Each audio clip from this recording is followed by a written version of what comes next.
নমস্কার বন্ধুরা, আমি ইন্দ্রাণী। আজকে একটি ব্লগ ভিডিও নিয়ে আপনাদের কাছে আসছি। তো দেখেন চারপাশটা আমাদের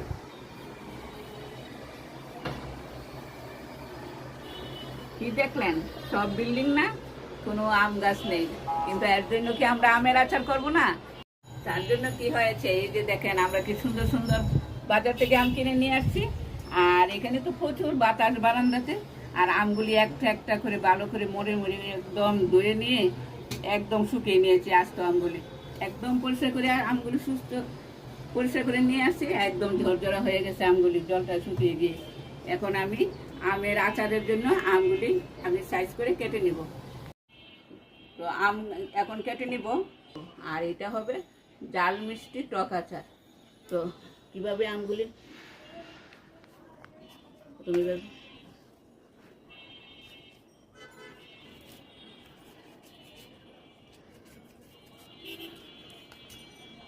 আটিগুলি অনেকটাই শক্ত হয়ে গেছে। আর এরকম শক্ত আটিগুলো আম দিয়ে আচার বানাইতে ভালো হয়।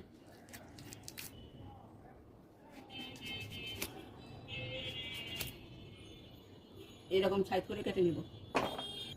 একদম শক্ত শক্ত আমগুলি দিয়ে আচার বানালে অনেক ভালো হয়।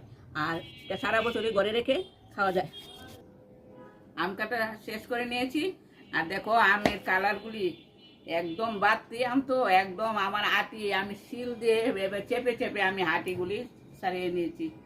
হলুদ লবণের গুঁড়া দিয়ে পরিমাণ মতো দিয়ে আমি মাখিয়ে 2-3 ঘন্টা রোদে রেখে দেব। একদম বেশি করে লবণটা দিয়ে দিলাম। আর দিব হলুদের গুঁড়ো।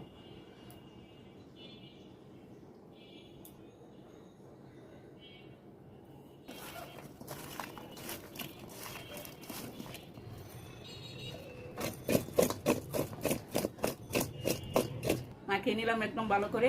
এখন 3 ঘন্টার জন্য আমি রোদে রেখে দিব। তো বারান্দায় রোদ এসেছে, চলেন যাই বারান্দায় দিয়ে আসি।